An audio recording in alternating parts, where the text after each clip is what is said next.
Selamat pagi Ibu dan teman-teman.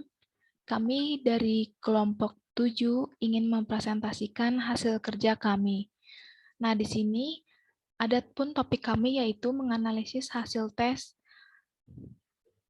Di sini ada Alvin Banjarnahor dengan NIM 17 1324 044. Ada Teresia Suci dengan NIM 20 13 24 020. Ada Elenia Waya 20 13 24 026 dan ada Ignatius Desma 20 13 24 014.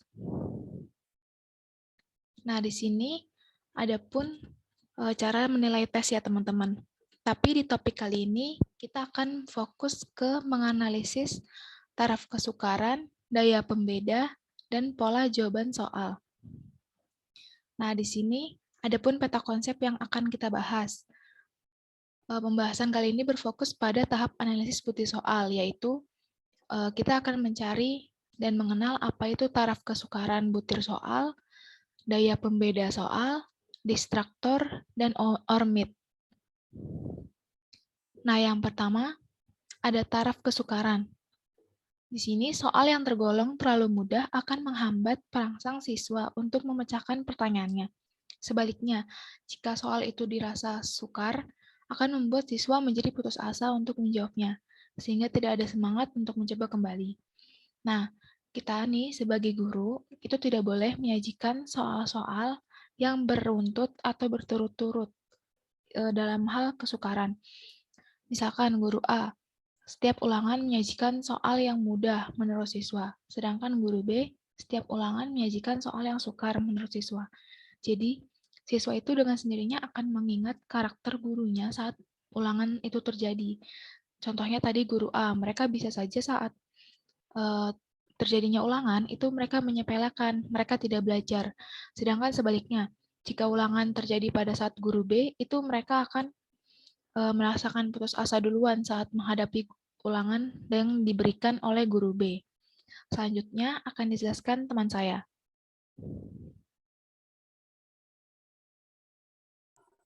Selanjutnya, berikut indeks kesukaran diklasifikasikan sebagai berikut.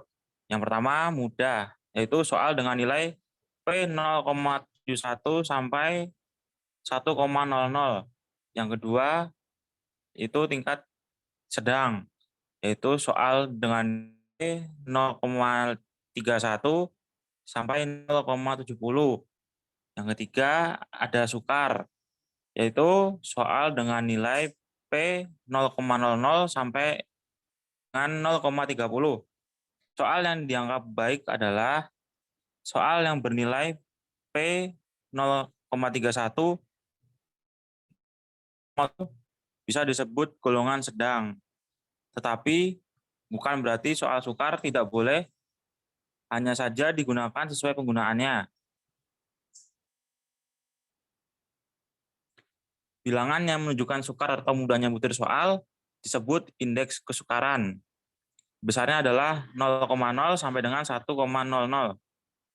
Indeks 0,0 menunjukkan soal terlalu sukar dan 1,00 menunjukkan soal terlalu mudah. Indeks kesukaran disimbolkan sebagai P. Contoh pemakaian indeks P sama dengan 0,30 lebih sukar pada P sama dengan 0,90, maka dapat dirumuskan seperti di bawah ini. P sama dengan B per JS. P adalah indeks kesukaran, sama dengan B adalah jumlah siswa yang menjawab betul per JS, jumlah seluruh siswa tes.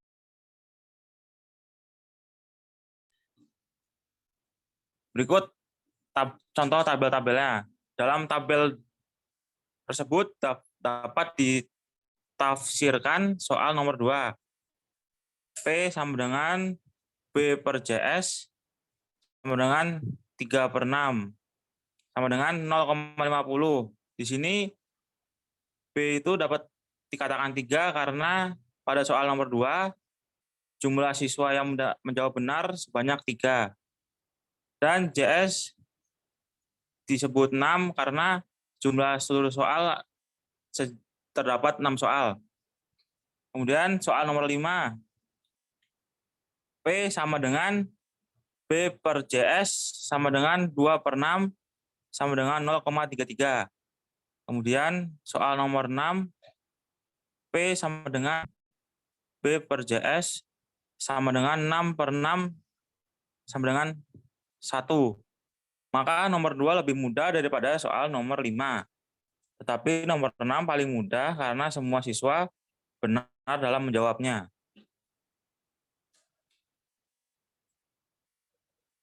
Yang B yaitu daya pembeda. Kemampuan soal dengan skornya dapat membedakan peserta tes dari kelompok tinggi dan kelompok rendah. Dengan kata lain, makin tinggi daya pembeda soal, makin banyak peserta dari kelompok tinggi yang dapat menjawab soal dengan benar, dan makin sedikit peserta tes dari kelompok rendah yang dapat menjawab soal dengan benar. Terdapat angka yang menunjukkan besaran pembeda soal disebut indeks diskriminasi atau D. Di dalamnya berupa negatif dan positif. Tanda pembeda negatif yaitu min 1,00 dan daya pembeda rendah 0,00. Kemudian daya pembeda tinggi adalah 1. Pengikut tes dibedakan menjadi 2 kelompok, yaitu kelompok atas dan kelompok bawah.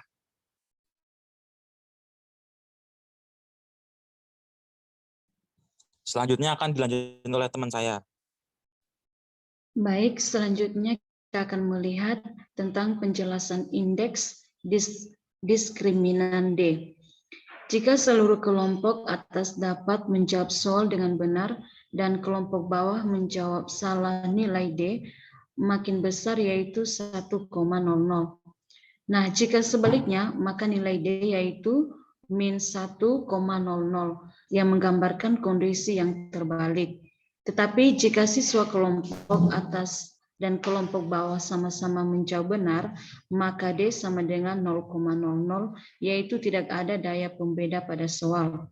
Nah, kita kan bisa melihat bagaimana cara menentukan kelompok atas dan bawah.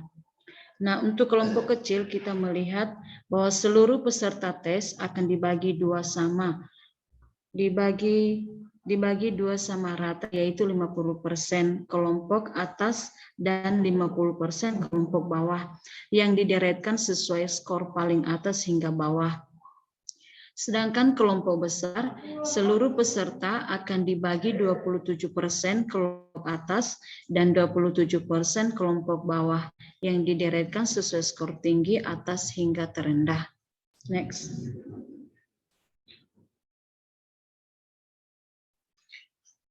Nah, kita akan melihat bagaimana mencari rumus nilai diskriminan. Di sini D sama dengan BA per JA kurang BB per JB. Nah, BA sama dengan banyak kelompok atas yang menjawab benar. BB sama dengan banyak kelompok bawah yang jawab benar. J sama dengan banyak peserta kelompok atas, sedangkan CB sama dengan banyak peserta kelompok bawah. Nah, untuk klasifikasi daya pembeda 0,00 sampai 0,20 itu sama dengan jelek, sedangkan 0,21 sampai 0,40 itu cukup. Untuk 0,41 sampai 0,70 sama dengan baik. 0,71 sampai 1,00 sama dengan baik sekali. Jika tanda kurang sama dengan tidak layak. So, baik akan ada indeks 0,40 sampai 0,70. Jika siswa kelompok tinggi dapat menjawab soal dengan benar lebih besar dari siswa kelompok rendah, maka indeks daya pembeda positif. Jika siswa kelompok tinggi dan rendah sama-sama dapat menjawab soal dengan benar, maka soal tersebut mempunyai daya pembeda 0. Nah, jika siswa kelompok rendah dapat menjawab soal dengan benar lebih besar dari kelompok tinggi, maka soal tersebut mempunyai daya pembeda negatif.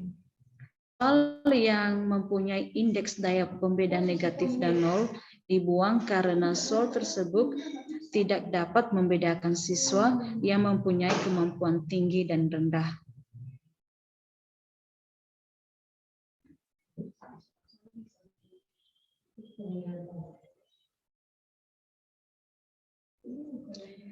Kemudian selanjutnya kita akan melihat bagian C tentang distraktor dan omit. Dalam butir soal dapat diatur dalam mendistribusikan pilihan pada butir soal. Pola jawaban soal diperoleh dengan menghitung jawaban A, B, C, atau D pada butir soal. Dalam pola jawaban soal yang berupa pilihan pengecoh disebut distraktor. Jika pilihan tidak dipilih sama sekali, itu disebut omit. Nah, dalam butir soal pengecoh yang tidak dipilih akan dianggap jelek karena terkesan mencolok dalam menyesatkan. Dari situ peserta didik tahu dan tidak memilihnya. Distraktor yang baik adalah yang punya daya tarik pada jawabannya agar peserta didik yang tidak memahami materi menjatuhkan pilihannya ada opsi tersebut.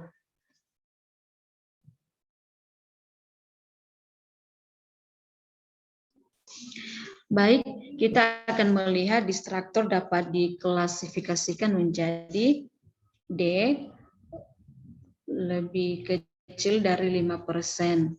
Sama dengan diterima baik. E sama dengan 0, sama dengan ditolak. Persen lebih kecil dari D, diperiksa ulang. Mungkin terjadi kesalahan pada rumusan kalimatnya sehingga perlu ditulis kembali. Nah, suatu distraktor baik mencapai persen pengikut tes yang memilih jawaban itu. Dengan demikian, efektivitas distraktor adalah seberapa baik pilihan yang salah tersebut dapat mengecoh peserta tes yang memang tidak mengetahui kunci jawaban yang tersedia. Semakin banyak peserta tes yang memilih distraktor tersebut, maka distraktor itu dapat menjalankan fungsinya dengan baik. Nah, jika omit dikatakan baik, jika tidak lebih 10% pengikut tes yang memilih, jika peserta tes mengabaikan semua opsi tidak memilih disebut omit.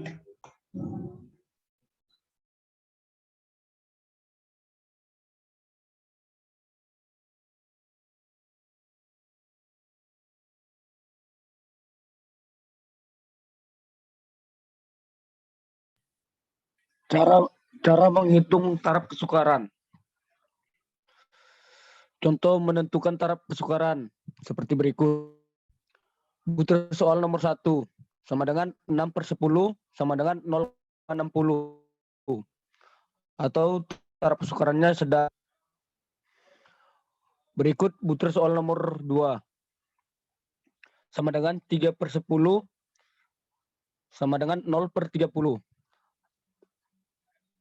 Taraf kesukarannya sukar. Butir soal nomor 3 sama dengan 5/10 sama dengan 0,50. Taraf kesukarannya mudah, dan seterusnya. Keterangannya, B sama dengan jumlah yang benar,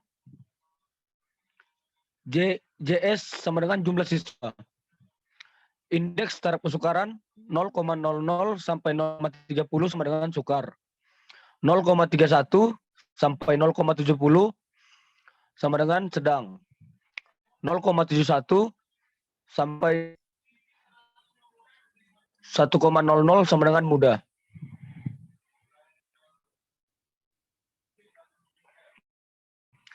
Cara menghitung daya pembeda.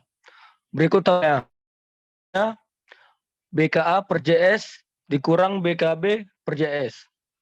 Di mana BKE sama dengan jumlah jawaban benar kelompok atas. BKA sama dengan jumlah jawaban benar kelompok bawah. JS sama dengan jumlah siswa.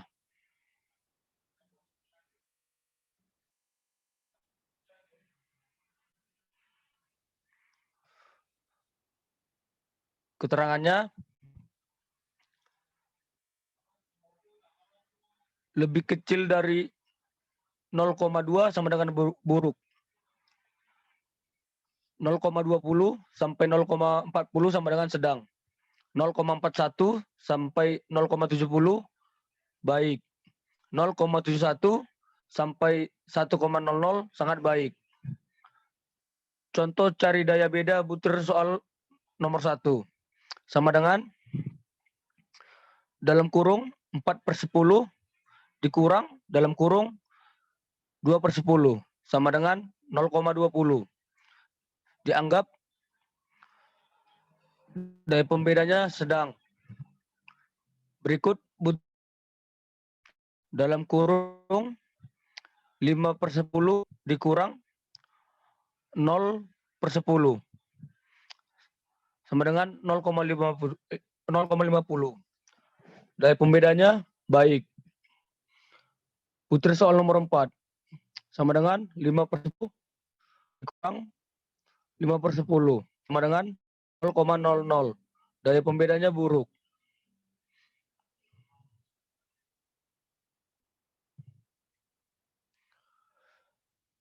Kita ambil contoh pada butir soal nomor 4. Diambil perwakilan saja, pilihan. Dalam kurung A, C, dan E. Pilihan A yaitu sama dengan 2/10 dikali 100%. Sama dengan 20%. Diterima. Pilihan C yaitu sama dengan 3/10 kali 100%. Sama dengan 30%. Pilihan E yaitu 0/10 kali 100%. Sama dengan 0%. Ditolak.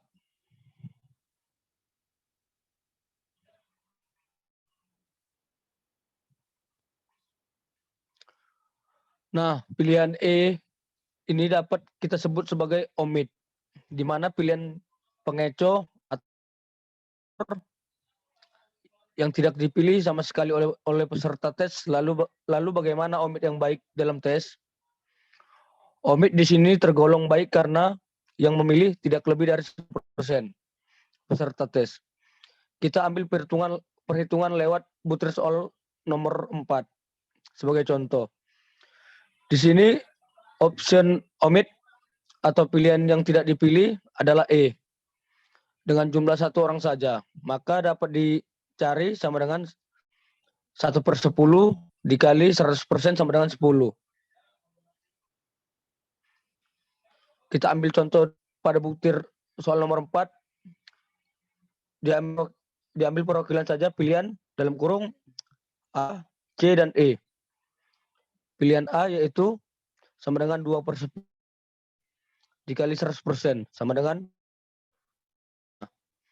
pilihan C yaitu 3/10 kali 100% sama 10%. Diterima. Pilihan E yaitu 0/10 dikali 100%.